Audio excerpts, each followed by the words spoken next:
मेरे को नियो की तरह फील हुआ, जैसे नियो ने ऐसे हाथ किया, थॉट्स रुक गए, तो उसके बाद एक थॉट पकड़ा, मेरी बीवी मुझसे गुस्सा है। नमस्कार दोस्तों, स्वागत है आपका ज़ेन योगा 30 डेज चैलेंज में। बुद्ध का रास्ता महावीर से अलग था। महावीर का था फास्टिंग का, वो फास्ट किया उन्होंने और वो फिजिकल बॉडी के बियॉन्ड गए।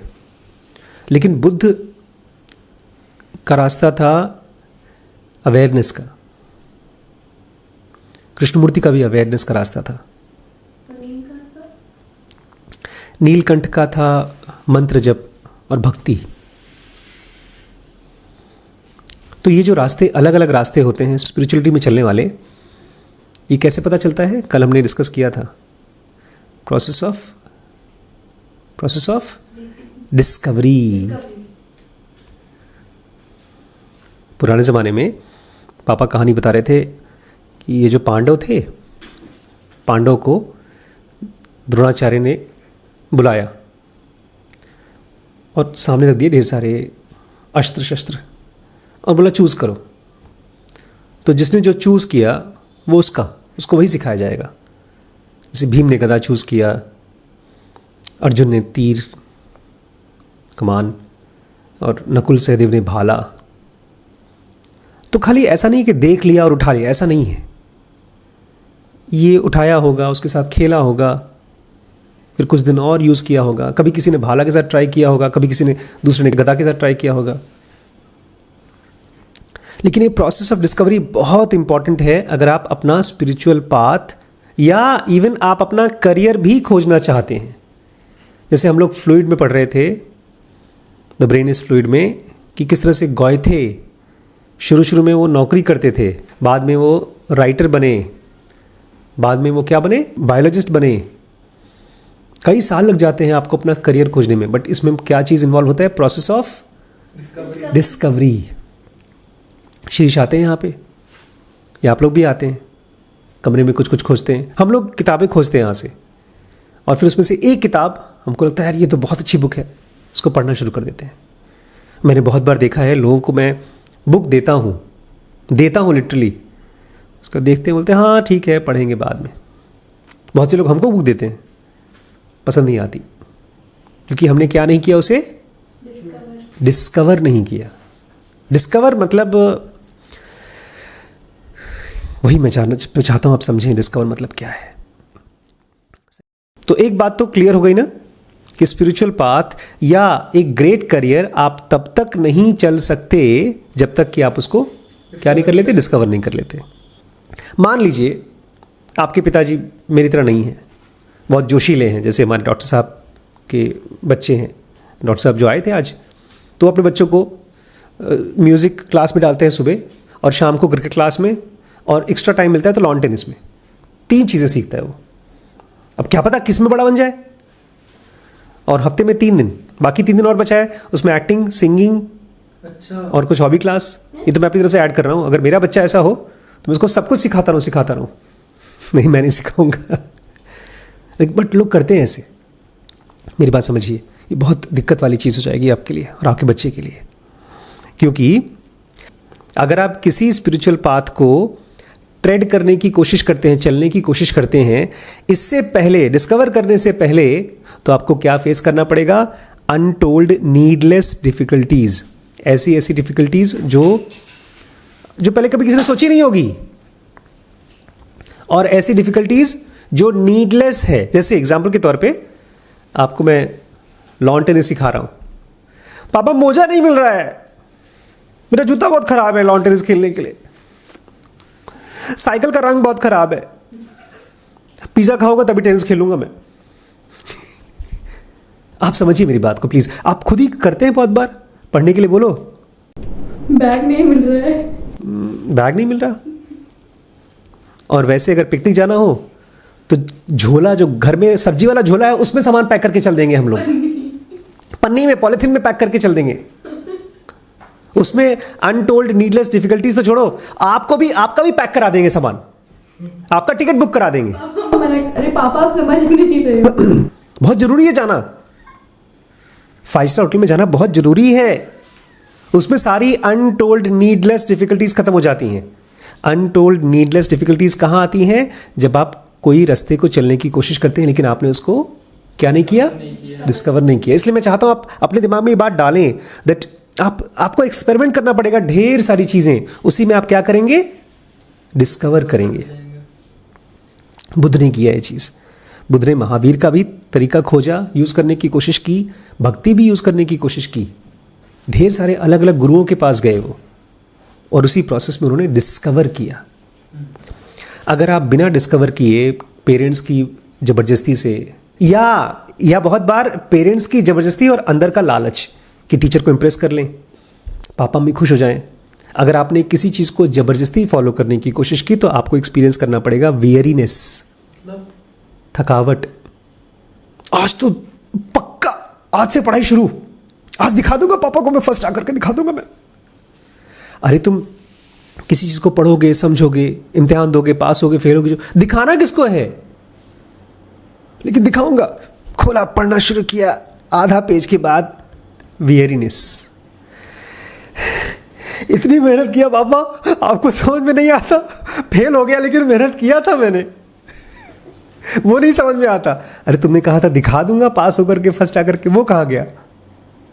आपको क्या एक्सपीरियंस होता है जबरदस्ती किसी पाथ को फॉलो करने में? वियरीनेस, थक जाते हैं आप। एक वो देखा था फिल्म मिल्खा सिंह, मिल्खा सिंह में दिखाते हैं ना, बनियान नीचे और निचोड़ के बाल्टी में डालता है, पसीना बहाता है। आपको लगता है ऐसा उसने किया होगा? फिल्म में दिखाया गया जोश, लेकिन उसको क्या नहीं एक्सपीरियंस हो रहा था? वियरीनेस। दौड़ना उसने क्या किया था? डिस्कवर किया था। और दौड़ते समय जो कुछ भी उसको दिक्कतें आ रही थी, कोई दिक्कतें नहीं आ रही थी। बारिश में भागता था, बारिश हो, धूप हो, कुछ भी हो, उसने डिस्कवर किया था। उसको अनटोल्ड नीडलेस मतलब फालतू की डिफिकल्टीज नहीं थी उसको। और जब आप वियरीनेस एक्सपीरियंस करते हैं तब आपको एक्सपीरियंस होता है डिजेक्शन। डिजेक्शन मतलब मायूसियत, मेरे से नहीं होगा। पता है क्या होता है? आप कुछ करना चाहते हैं, बड़ा करना चाहते हैं, और वो इतना बड़ा है कि आपने थोड़ा सा कोशिश किया और आपको पता है कि इसको करते करते मैं थक गया, बोर हो गया, अब मुझे उसके लिए तो और बड़ा करना पड़ेगा, और उतना बड़ा करने का मन नहीं कर रहा। डिजेक्शन यहीं से आती है कि मेरा मन नहीं कर रहा है। नहीं समझे? आपको बहुत बड़ा क्रिकेटर बनना है या फिल्म मेकर बनना है। उस फिल्म मेकर बनने के लिए आपको घंटों और कई महीनों, कई सालों तक काम करना पड़ेगा, और उसको करने का मन नहीं कर रहा। जैसे मुझे कार चलाना पसंद नहीं है, मेरा एक दोस्त है, उसके पास 3 गाड़ियां हैं, उसको कार चलाना बड़ा पसंद आता है। ये जो डॉक्टर साहब आए थे खुद अपनी गाड़ी चला के लाए थे। मुझे लखनऊ जाना कार से पसंद नहीं है। अब कोई बोलते नहीं आपको तो F1 रेस जीतना है, मेरे लिए तो क्या हो जाएगा? वियरीनेस।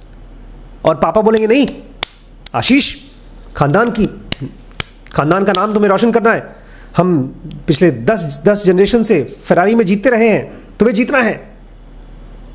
तो मेरे को क्या होगा? डिजेक्शन होगा। जिस काम को सीखने में, करने में मजा नहीं आ रहा है, उसकी वजह से हमको क्या एक्सपीरियंस करना पड़ेगा? वियरीनेस और डिजेक्शन, जो आप लोगों को होता है मैथमेटिक्स पढ़ के। डिजेक्शन मतलब मायूसियत। कोशिश कर तो रहा हूं, दिखता नहीं है क्या आपको? और लास्ट में उस काम को करते करते आपको होगा फ्रस्ट्रेशन। उठाकर सामान फेंकेंगे, लड़ाइयां करेंगे। और ये सब क्यों होता है पता है? क्योंकि आपको उस काम को करते करते इनर जॉय नहीं मिलता। आज मैंने पढ़ा, इतना कमाल की चीज पढ़ी वीसी में। हमारे माइकल मॉरिट्ज नाम के एक भाई साहब हैं। कौन? माइकल मॉरिट्ज। क्या नाम है? ये नाम ही सुन करके मुझे इतना मजा आया जैसे तन बदन में किसी ने गुदगुदी कर दिया। माइकल मॉरिट्ज। और माइकल मॉरिट्ज से पूछा गया, आप वीसी हैं, वेंचर कैपिटलिस्ट हैं, ये किस कंपनी के हैं पता है? वो कंपनी का नाम भी है, जब आप बोलूंगा तो आप बोलेंगे क्या बड़े बाबा, कितना खूबसूरत नाम है, सिक्विया कैपिटल। क्या नाम है? सिक्विया कैपिटल। बोल के देखिए एक बार। आहा, आदाब आदाब, कितना मज़ेदार है ना। उनको पूछा गया, ये लोग वेंचर कैपिटलिस्ट हैं, ये लोग पैसे इकट्ठे करते हैं और कंपनीज में पैसा लगाते हैं, फिर कंपनीज बड़ी होती है तो उनको पैसा मिलता है वापस। इनको पूछा गया, आपने ढेर सारी कंपनीज में पैसा लगाया है, तो आपका बेस्ट इन्वेस्टमेंट कौन सा है? इन्होंने पेपैल में किया था, फेसबुक में किया था, यूट्यूब में किया था, याहू में किया था, गूगल में किया था, तो बेस्ट इन्वेस्टमेंट कौन सा है? तो इन सब कंपनीज का नाम नहीं बोला उसने। पता है किस में बोला? सेक्विया कैपिटल। बोलता है हमने अपनी कंपनी में जो इन्वेस्टमेंट किया, अपने टैलेंट को, अपने लोगों को, और इसको जब मैंने सुना तो मुझे यार लगा मजा आ गया। मुझे सडनली अपने रिम्पी स्कैन डीप नॉलेज के लिए जो कुछ करना है वो सडनली फ्लैशलाइट दिखाई देने लगी कि हाँ ये करना है मुझे। ये मुझे दिखाई दिया क्योंकि मुझे अंदर से जॉय आया, मुझे वो करने का मन भी कर रहा है, इसलिए मुझे फ्रस्ट्रेशन नहीं फील हो रही है। जब आप कोई चीज़ ज़बरदस्ती करते हैं, मैंने आपको बोल दिया तुम तीनों का काम है पूरा का पूरा सिक्विया कैपिटल की एक प्रोजेक्ट बनानी है, अब आप इकट्ठे कर रहे हो। सिक्विया कैपिटल में ये भी था, वो भी आदमी था, उसके बाद 1967 से 75 तक किसी क्या पापा दिमाग खराब करा पड़ा है। मुझे क्या बनना है क्या वेंचर कैपिटलिस्ट? गिन चुन करके 100 रुपए तो देते नहीं हो, और यहां पर 100 मिलियन मिला था तब जाके काम किया था उन्होंने। बाहर घूमने तो जाने देते नहीं हो, वेंचर कैपिटलिस्ट बनाएंगे। ये सब क्या है? Detection, frustration. क्योंकि इसमें क्या चीज मिसिंग है? ज़ेनोगा बोलती है जॉय मिसिंग है, मज़ा मिसिंग है। और जो आप काम करते हो, फिल्में देखते हो, उसमें क्या चीज़ होती है? वही मज़ा होता है, इसलिए वो करते हो। शुरू में मैं पतंजलि योग सूत्र पढ़ा रहा हूँ आपको आजकल ज़ेनोगा एडवांस में। मुझे याद है MBBS फर्स्ट ईयर के बाद, सेकेंड ईयर के बाद मैं इलाहाबाद में था और मैं मार्केट से ले आया एक पतंजलि योग सूत्र संस्कृत की। अब हम पतंजलि योग सूत्र पढ़ेंगे। पहला सूत्र पढ़ा, खुजाने लगा सर, कुछ समझ में आया नहीं। कोई बात नहीं, पहला समझ में नहीं आया, सेकंड ट्राई करते हैं। सेकंड भी नहीं समझ में आया, थर्ड भी समझ में नहीं आया, तो ट्रांसलेशन पढ़ा। यूजुअली ट्रांसलेशन होती है। ट्रांसलेशन पढ़ के उसमें पता चल गया कि मुझे चित्त वृत्ति निरोध करनी है। क्या करनी है? चित्त वृत्ति, मतलब माइंड जब चित्त वृत्ति होगा, जब डिस्ट्रैक्ट होगा तो निरोध करना है, उसको वापस लाना है, डिस्ट्रैक्ट होने से रोकना है। मैंने कहा ठीक है। आंख बंद करके, आंख खोल करके माइंड डिस्ट्रैक्ट को वापस लाएंगे। 2 4 5 बार 10 बार ट्राई किया, सो गया। बहुत देर तक हमने चित्त वृत्ति निरोध कर लिया। ऐसे 2 4 10 दिन किया। उसके बाद हम वो पतंजलि योग सूत्र से ही वृत्ति निरोध कर लिया, उसी को हटा दिया। जब आप जबरदस्ती किसी चीज को इमिटेट करने की कोशिश करते हो तो वो तो ऐसा हुआ है जैसे आपके फोन में एक ऐप है जो आपको बता रहा है कि आपके फोन की स्टोरेज फुल है और आप उसी ऐप को अनइंस्टॉल कर दिया, झंझट ही खत्म। अगर आप किसी को देखते हो ना, आप उसको देख करके आप इमिटेट करने की कोशिश करते हो। जैसे आजकल बहुत से बच्चे यूट्यूब में और इंस्टाग्राम पे कोशिश करते हैं मेरे फॉलोअर्स बढ़ जाएं या मेरे व्यूज बढ़ जाएं। दैट इज कंप्लीटली उल्टा। आप एक कंटेंट बना रहे हो, कोई ऐसा कंटेंट जिसको बनाने में, जिसको सीखने में आपको मजा आ रहा है, और वो चीज किसी को अच्छी लग रही है तो वो सब्सक्राइब कर रहा है और आपके फॉलोअर बढ़ रहे हैं। लेकिन आपने एक वीडियो डाला नहीं कि आप काउंट करें, बढ़ा कि नहीं, सब्सक्राइबर बढ़ा कि नहीं। 2 दिन हो गया, अभी तक कोई सब्सक्राइबर नहीं आया। 2 साल भी हो जाएगा तब भी नहीं आएगा, क्योंकि आप क्या कर रहे हो? आप इमिटेट कर रहे हो। अरे वो गाना था ना जो अभी आजकल ट्रेंडिंग गाना है, उसी पे बनाओगे तो फॉलो बढ़ जाएंगे। पूरा नौटंकी कर लिया, सब डांस कर लिया, जो आता भी नहीं है डांस करना, फिर भी उस पर डांस कर लिया, सब्सक्राइबर नहीं बढ़ रहे। क्योंकि कैरी मिनाटी ने तो अपना पाथ डिस्कवर किया है, आप केवल उसको इमिटेट कर रहे हो। अगर किसी को जबरदस्ती इमिटेट करते हो तो वो डिस्कवरी नहीं होती, वो क्या होता है? Attempt to mould and confined. आप अपने आप को जबरदस्ती मोल्ड करने की कोशिश कर रहे हो। आप जबरदस्ती अपने आप को ट्रिगर्ड इंसान, कैरी मिनाटी या बीबी की वाइन्स बनाने की कोशिश करो। भाई साहब ने मुझे बनाने की कोशिश की, पता है? शुरू में मैं जब वीडियो बना रहा हूं, बोलते बड़े पापा कॉमेडी वीडियो बनाएंगे। अरे भाई मुझे नहीं आता कॉमेडी, नहीं बनाएंगे। फिर मुझसे आकर लड़ाई कर रहे थे, बड़े पापा ऐसा ना, आप मुझे पता है आप वीडियो पब्लिक कर देंगे। फिर अब मैंने ये नहीं कहा था कॉमेडी वीडियो बनाइए, मैंने कहा था कि शुरू से लेकर एंड तक एक स्टोरी लेके चलिए। हाँ, आपने जो कुछ भी कहा मैं उसको ये नहीं कहता हूं कि आपने गलत किया। नहीं, आप कॉमेडी वीडियो कह रहे हैं तो आपका तो जॉनरा ही अलग है। नहीं, मुझे वो दिन याद आ रहा है जिस दिन हमारी और आपकी सॉर्ट ऑफ बहस हुई थी आपने मुझसे कहा बड़े पापा आप तब तक वीडियो पब्लिक मत करिएगा जब तक हम दोनों को सही नहीं लगता वीडियो पब्लिक करना। फिर मैंने इनसे कहा कि फिर मैं क्या करूं, पब्लिक ना करूं तो मुझे तो ज़ेनोगा पढ़ाना है, मुझे स्पिरिचुअलिटी पढ़ानी है। आपको अगर लगता है मुझसे अच्छा वीडियो बना सको बनाओ। तो भाई साहब तब से अपना वीडियो अलग बना रहे हैं। देखिए इनको भी लगा, मिस्टर बीस्ट को देख करके, मुझे भी लगा इनको सुन करके कि we can increase our subscribers. तो हम लोगों ने क्या करने की कोशिश की, इमिटेट करने की कोशिश की, और उसमें हम जबरदस्ती मिस्टर बीस्ट बनने की कोशिश कर रहे थे। मैंने अपने आप को दिमाग में डाला भी कि हम एक काम करेंगे, 500 तीनों लोग लेंगे पैसा और जाएंगे मार्केट में, हम खर्च करके आएंगे और उसका वीडियो बना के डालेंगे। इतना बेवकूफ़ी भरा चीज़ है, क्योंकि उसके बाद वो 500 जब खर्च करेंगे तो क्या होगा, कहाँ शूट करेंगे, क्या हो, कुछ नहीं समझ में आ रहा मुझे। आप जब कोई पाथ डिस्कवर करते हो, किसी काम को करते करते आपको एंजॉयमेंट होता है, तो आपका नेक्स्ट 2 कदम दिखाई देते हैं। लेकिन जब आप किसी को इमिटेट करते हो तो आपको कुछ समझ में नहीं आता। ऋतिक रोशन जी डांसर हैं, वो डांस में 2 कदम और नए नए डांस के स्टेप्स डाल सकते हैं, लेकिन जब मैं डांस करने की कोशिश करता हूं तो जो कदम आप बताते हैं उसमें भी आधा गायब कर देता हूं मैं। तो ये चीज़ ध्यान रखिएगा, जब भी आप किसी और को देखकर कुछ करने की कोशिश कर रहे हो तो वो केवल इमिटेशन है, और इमिटेशन मतलब जबरदस्ती अपने आप को कुछ और बनाना। तो इसमें आप हो सकता है शुरू में जब आप किसी को कॉपी करने की कोशिश कर रहे हो तो आपको हो सकता है कुछ दिन कर सकें, लेकिन ये है जॉयलेस इमिटेशन। जॉयलेस इमिटेशन मतलब आप उसको कर तो रहे हो जो सामने वाला कर रहा है, लेकिन मज़ा नहीं आ रहा है। और फिर आप आकर के मुझसे पूछोगे या किसी और से पूछोगे, अरे देखो ना यार वीडियो अच्छा बना है कि नहीं बना, देखना प्लीज़ देखना। हम दूसरे से पूछते ही इसलिए हैं क्योंकि हमको मज़ा नहीं आया है। ये राइटिंग में एक कहावत है और वो सब जगह पर सच होती है, इवन कुकिंग में।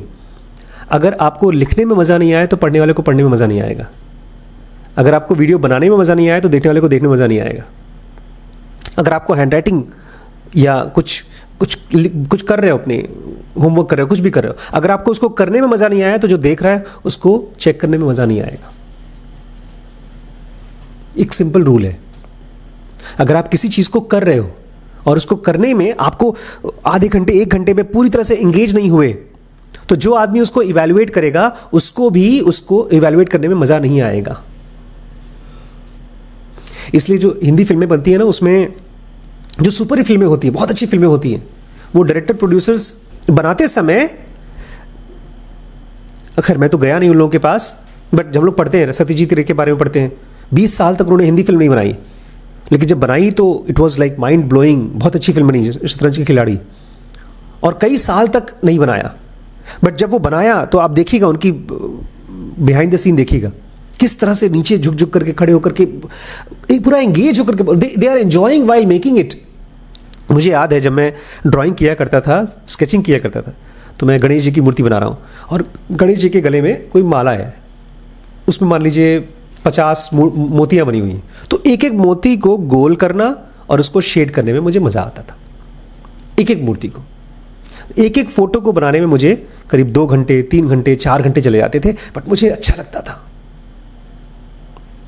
लोग देखते थे, सरप्राइज होते, बाप रे इतना मेहनत किया तुमने, बट मुझे उस समय मेहनत नहीं लगा था, उस समय तो मुझे मज़ा आया था। आज हमारे पास ज़ेनोगा एडवांस कोर्स में कई वीडियोस हैं, लेकिन वो किसी को इमिटेट करके नहीं बनाया गया है, वो मुझे बनाते समय मज़ा आया था। इसको बोलते हैं प्रीति, ज़ेनोगा में बोलते हैं प्रीति, मतलब एंजॉयमेंट। और जब आप किसी और को कॉपी करते हो तो आप जिस चीज़ को एक्सपीरियंस करते हो उसको बोलते हैं जॉयलेस इमिटेशन। आपका बार बार मन जाता है रिजल्ट पे, रिजल्ट पे, रिजल्ट पे। इसलिए तो कृष्ण अर्जुन को बोल रहे हैं, अर्जुन कर्म के फल के पीछे तू क्यों भाग रहा है? यू एंजॉय किलिंग, तुम तीर चलाओ, एंजॉय करो उसको।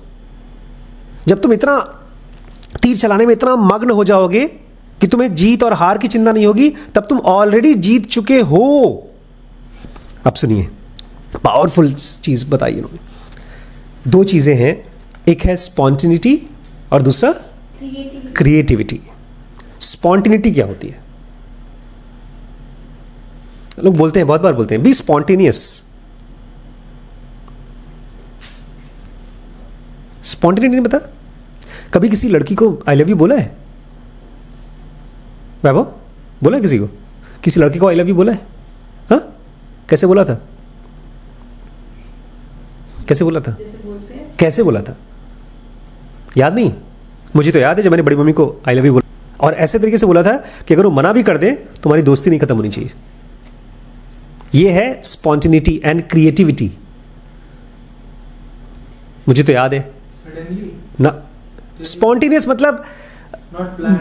हाँ, मतलब आप पहले जाऊंगा गर्लफ्रेंड के पास, रेड फ्लावर लेके जाऊंगा, और दोस्त हम लोग ये काम करते हैं, गूगल रिसर्च करते हैं, गूगल में जो बेस्ट लव लेटर होता है वो लिखेंगे, और कभी कभी का गाना लिखेंगे।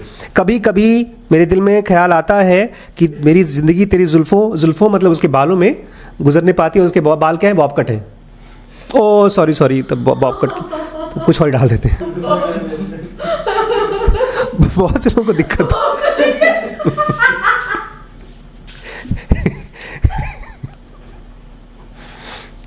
ये गाना लिखने से पहले याद नहीं आया। भाई, भूल गए ना। बेस्ट सॉन्ग बहुत से लोग बोलते भी हैं। चला तब भी तक याद नहीं, वो पढ़ते पढ़ते कह रही हूँ, मेरे तो बॉब कट है। क्रिएटिविटी तब होता है जब आप किसी चीज में बहुत इन्वॉल्व होते हो। अगर आपके किसी काम को करने में स्पॉन्टेनिटी नहीं है, स्पॉन्टेनिटी मतलब आप नया नया चीज ट्राई करना चाहते हो। अभी कुछ दिन पहले आपने मुझे मेरे बब्बू ने शेयर किया था, फुटबॉल की एक चैंपियन लड़की, क्या कमाल का उसने फुटबॉल खेला है। बॉल के साथ वो स्पॉन्टेनियस है, पैर से हिला रही है, सर पे हिला रही है, यहाँ हिला रही है, वहाँ हिला रही है। बड़े बड़े लोग उसके साथ खेल रहे हैं, बॉयज, और उनको ऐसे बाईपास कर दे रही है बॉल। देखा आपने वो video? That is spontaneity and that is creativity. और वो आता कहाँ से है? Enjoy of playing. उसको बॉल के साथ मजा आता है, वो घंटों घंटों खेलती होगी। अगर आपको किसी काम में स्पॉन्टेनिटी और क्रिएटिविटी महसूस नहीं हो रही है तो कोई भी चीज़ आप जबरदस्ती फॉलो करेंगे, हाइंड बाउंड सिस्टम फॉलो करेंगे, तुम्हें जबरदस्ती ये चीज़ करनी है, तो उसकी वजह से आपको क्या महसूस होगा? जॉयलेस महसूस होगा। लेकिन उसका कॉन्ट्रास्ट समझिए। जॉय क्या होता है पता है? जॉय, मैं उसको समझाना चाहता हूँ। प्रोसेस ऑफ डिस्कवरी क्या होती है? एक फंक्शनल वेलबींग होती है। क्या होती है? फंक्शनल वेलबींग मतलब होता है आप उस काम को करते समय, उस फंक्शन को करते समय अच्छा महसूस कर रहे हो। आप खाना बना रहे हो, एक माँ बोलती है अपने बच्चे के लिए खाना बनाती है और बड़े खुशी से खाना बनाती है, तो उस खाना बनाने के प्रोसेस में उसको बहुत अच्छा लगता है। अब ये फंक्शनल वेलबींग को समझिए थोड़ा सा, बिकॉज जिनोगा में, स्पिरिचुअलिटी में ये अलग ही तरीके से आपको लेके जाएगा।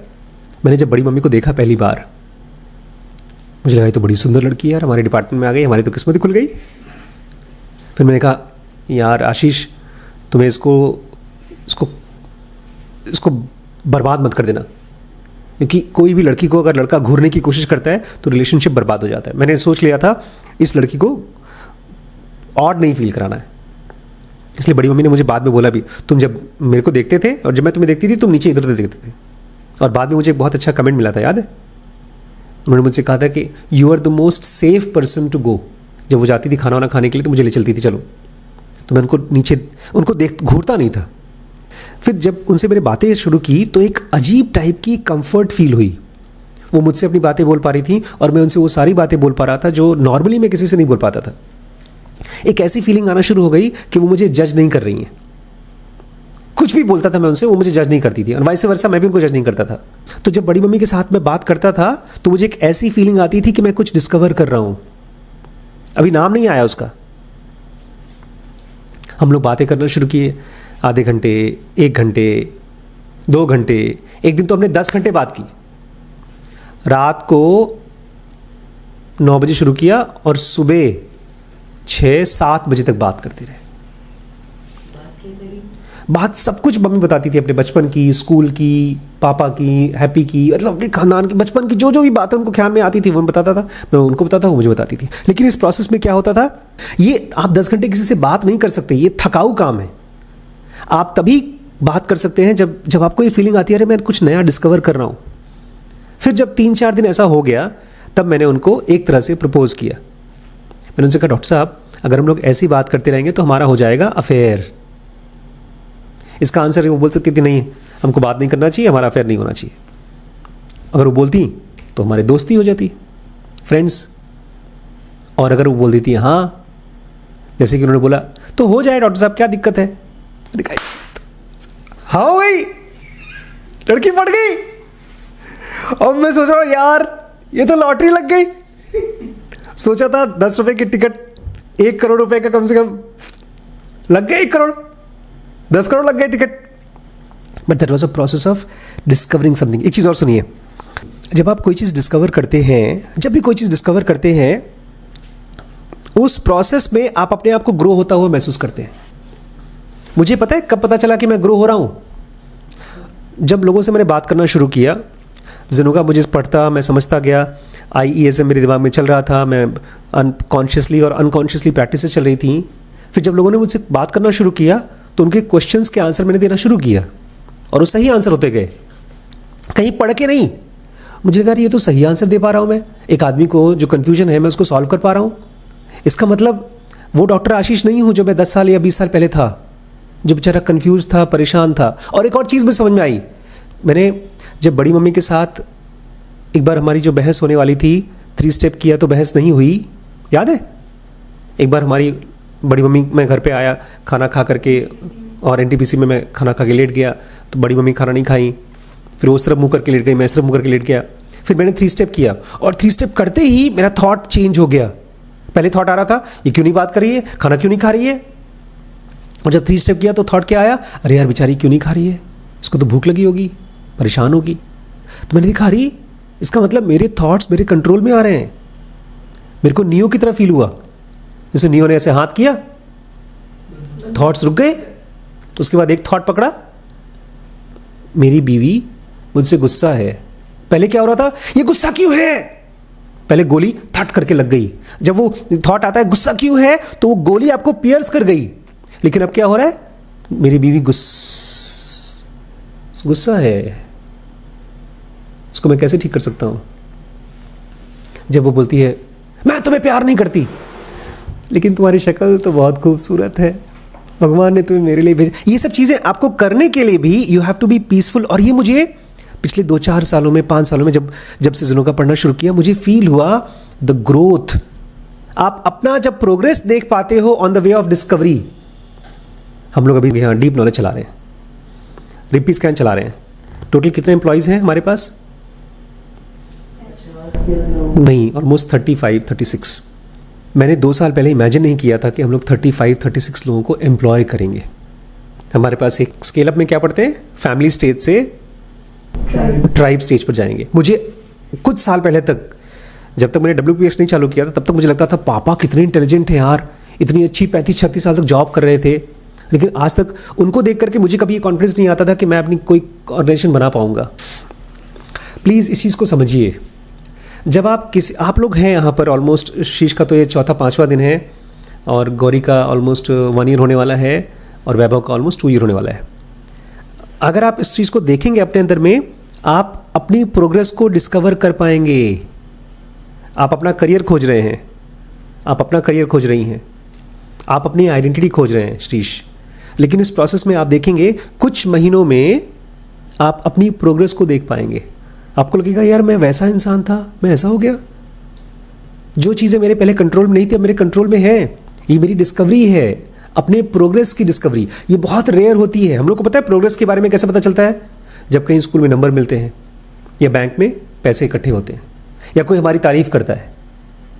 और जब नहीं मिलता, जैसे अभी कल ही मैं देख रहा था, राजेश खन्ना, जानते हैं कौन है राजेश खन्ना? कौन है श्रीश, जानते हो राजेश खन्ना कौन है? अक्षय कुमार को जानते हो? अक्षय कुमार से बड़ा एक्टर था राजेश खन्ना अपने टाइम पर, अमिताभ बच्चन से बड़ा। उसकी फिल्में आपने देखी होगी, आनंद, बाबू मोशाय, जिंदगी और मौत ऊपर वाले के हाथ में है, बहुत फेमस एक्टर थे। बावर्ची वाले बोराही। तो जब तक वो सुपरस्टार थे, उनके पास फिल्में आती थी, तब तक वो बहुत पार्टीज करते थे और फेमस थे और बहुत खुश थे। लेकिन जब उनके पास लोग आना बंद हो गए तो डिप्रेशन में चले गए और हमेशा दुखी और परेशान रहते थे।